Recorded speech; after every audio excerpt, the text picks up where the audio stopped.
In this video, we are going to take a look at the ellipse, which is another one of our conic sections. Hi there. This video is going to go over what we talked about in class on ellipses. I felt I was a little rushed in class, so I wanted to just go over this material again. So when you take a plane and you slice through a double napped cone, one of the shapes that you can get is an ellipse.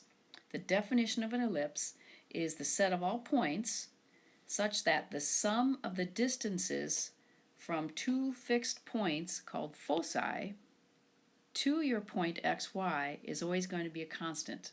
So maybe you say in this case, for this example, my distance d1 plus d2 is 20 inches. Well, that means if you take another point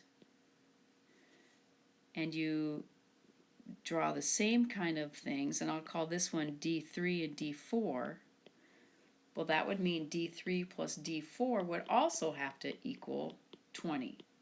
If you're saying that D1 plus D2 equals 20, they would have to be that same constant. Okay, here's some of the terminology that we have to look at. When I have an ellipse, I have what's called a major axis, and then I have what's called a minor axis. One thing that you will always see is that the focus is on the major axis, which is the longest one. We have a center that's halfway between the foci, and the points at the ends of the ellipse are called vertices. I have a vertex here and a vertex here. On the end of the minor axis, sometimes those are called vertex, but covertex or covertices. Now let's take a look at what happens if the graph is vertical versus horizontal. I can have an ellipse that's tall in the vertical direction or long in the horizontal direction. And the way that we're going to label the parts are this way. The distance from the center to the edge of the major axis is going to be A, whether you have that being a horizontal distance or a vertical distance. The larger of the numbers is always going to be A. The shorter distance is going to be B, and then the distance from the focus to the center will always be C. Now, some textbooks will not use A and B in the same way, but I think once we see the equations, you'll get a good feel for what those numbers represent. Here you have the standard equation of an ellipse.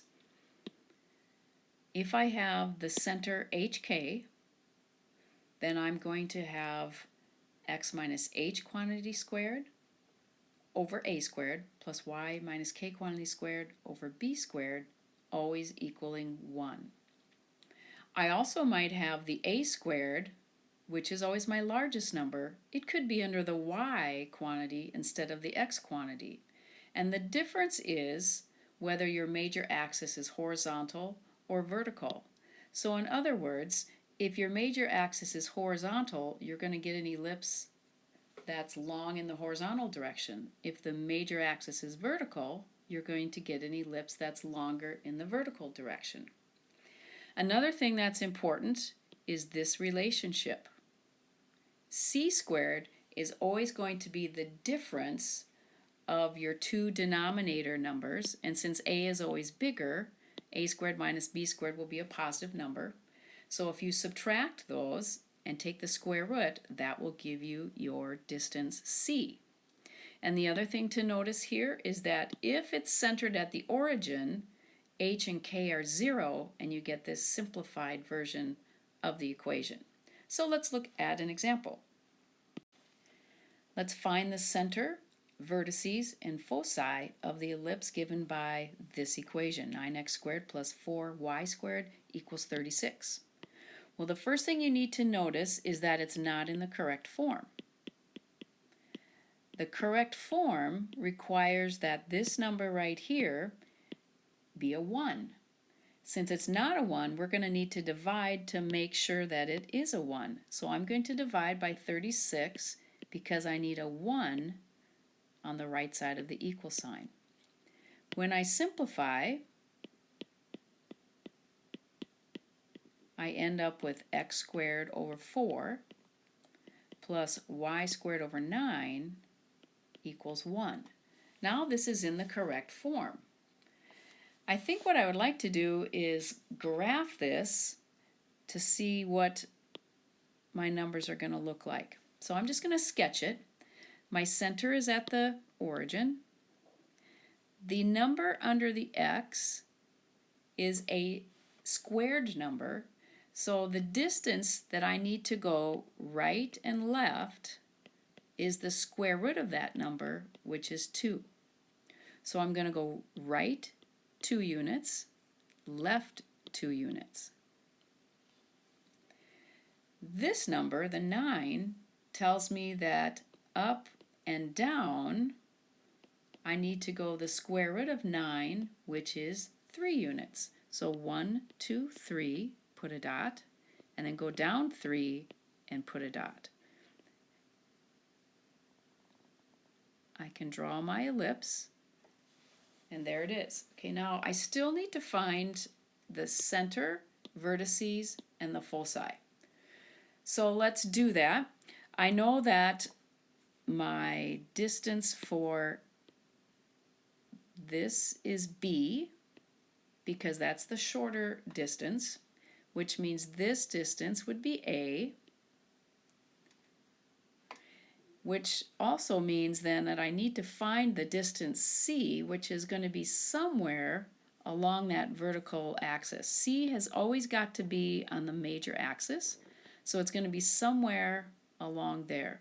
Now the way that I find that is I subtract these two numbers, because this is A squared, this is B squared. A squared is the longest number, so that came from this vertical distance of 3. The B is the shorter number, so that came from this horizontal distance of 2. So to find C, I need to remember that C squared equals A squared minus B squared.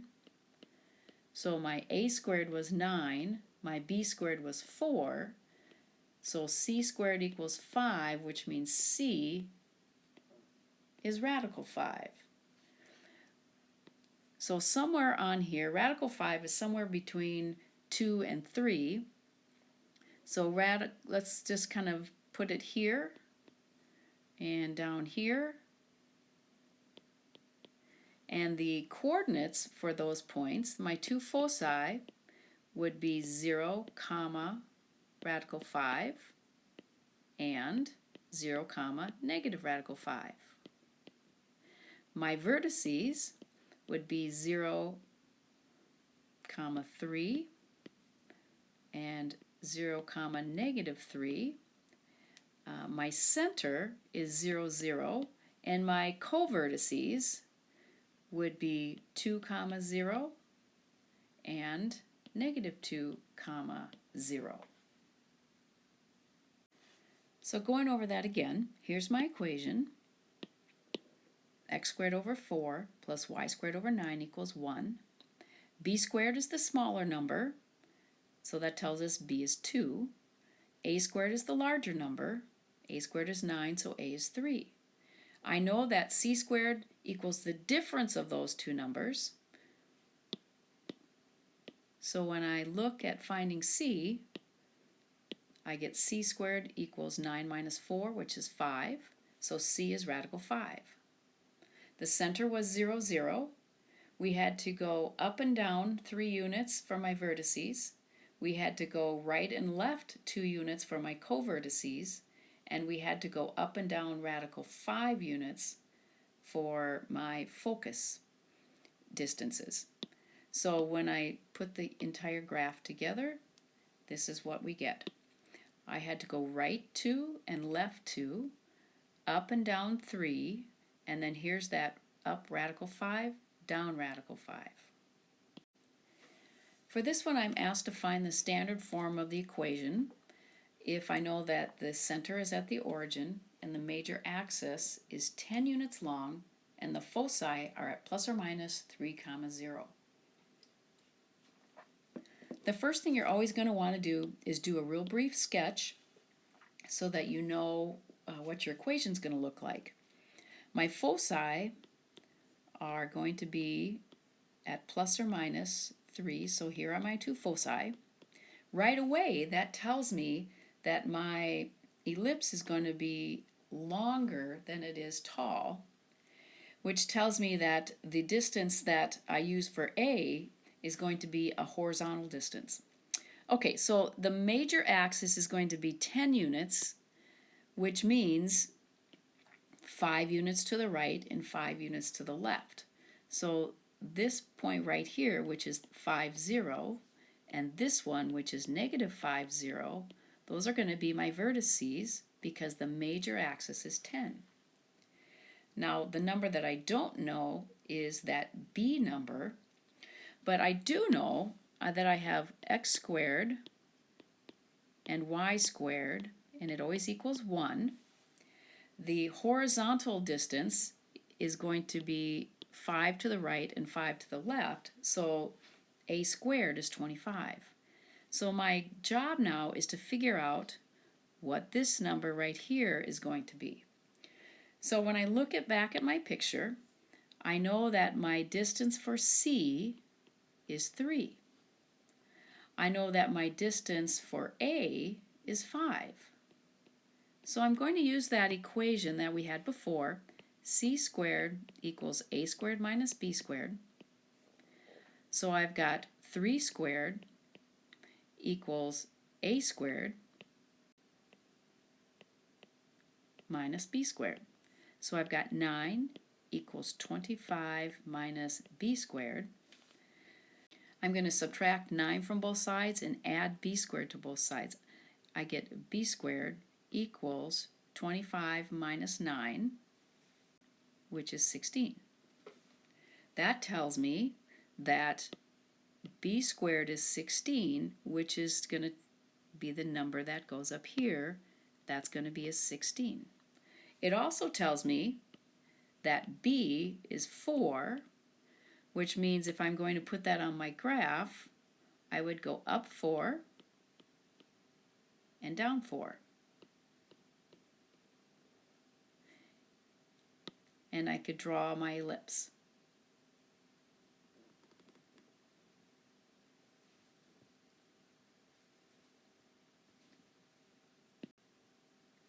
Okay, now let's sketch the graph if it's given to us in the format that is not that standard form.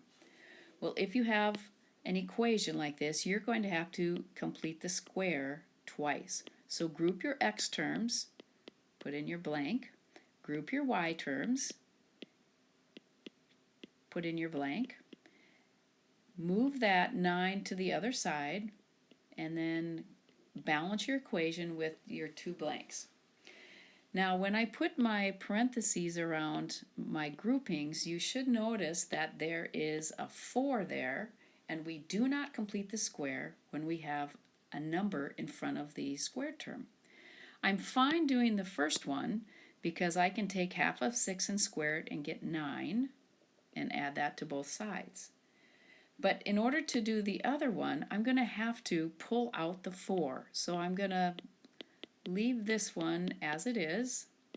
I need to pull out the 4, which is going to change the rest of the terms inside. And I'll leave these kind of as in the blanks as they were. So now I'm going to take half of the negative 2 and square it and get a 1. But what I've really done to this side of the equation is I've introduced a 4 times 1, which is a 4, which means this number needs to be a 4. Now I'm going to factor x plus 3 quantity squared plus 4 times the quantity y minus 1 squared equals 4 when I add all those numbers together. Now remember that for an ellipse we have to have a 1 on the right, so I'm going to divide through by 4. And I can do a little bit of canceling, and I end up with the equation x plus 3 quantity squared over 4 plus y minus 1 quantity squared over 1 equals 1. So now I can tell what that's going to look like by picking out my center. My center is going to be -3, 1, because remember we take the opposite of the number that's in the parentheses. I know that since the number under the x is the larger of the numbers, that's my a squared. So this is a squared, and this is b squared. So let's take a look at what that would be on a graph. So I have my center is at -3, 1. Because I have a 4 under the x squared quantity, I'm going to go right 2 and left 2. And because I have a 1 under the y quantity, I'm going to go up 1 and down 1, because I know that a is 2 because it's the square root of 4, and b is 1 because it's the square root of 1. To finish this section off, I just want to graph one more, just to go over with you one more time how to graph an ellipse. So the first thing you do is pick out the center, and the center is going to be based on these numbers. The x-coordinate is -2, the y-coordinate is 1. So I've got -2, 1, which is right here. That's my center. Now, because I see that I have a larger number under the y squared, my ellipse is going to be taller in the vertical direction than it is the horizontal direction. What's under the y is a 16, which tells me that I need to go up and down the square root of this number, which is 4. So I'm going to go up 4 and down 4. The number under the x quantity tells me how far I go in the x direction. So I take the square root of this number, which is 3. So I'm going to go 3 units to the right and 3 units to the left. I have enough information to sketch my ellipse like this. Now, if I'm asked to find the two foci, then I'm going to need to remember that when you find the foci, you subtract these two numbers, and that's what c squared is. So when I subtract these two numbers, I get 7. That tells me that c squared equals 7, which means c is the square root of 7. Now let me back up again, just a second here. The larger number is always a squared. The smaller number is the b squared. So if I wanted to do this a little bit differently, I could use the formula that says c squared equals a squared minus b squared. So c squared equals 16 minus 9. C squared equals 7, so c is radical 7. So you can put the a's and b's in if you want, or you can just remember that if it's an ellipse, c squared is the difference of these two numbers. And the other thing to remember is what's under the y is going to be the up or down number. What's under the x is the right and left number. So when I put my two foci on this graph, since c is radical 7, I need to go up radical 7, and radical 7 is it's somewhere between 2 and 3, a little bit closer to 3, so I'm going to use 2.6. So from my center, and this is important, from my center, I'm going to go up 2.6 units and down 2.6 units. So roughly, I would go up about here for my one focus and about here for my other focus. If I need the coordinates of those, I need to remember that my center is -2, 1, so I would have to go up radical 7 units from this point. So one focus would be -2, 1 plus radical 7, because I'm changing the y coordinate, and the other focus would be negative 2 and then 1 minus radical 7, because the distance down is also radical 7. But I'm not starting at 0, 0. I'm starting at the point negative 2 comma 1. So the y-coordinate has to be adjusted up and down radical 7 units. My two vertices would be negative 2 comma 5 and negative 2 comma negative 3. My two covertices would be 1 comma 1 and negative 5 comma 1.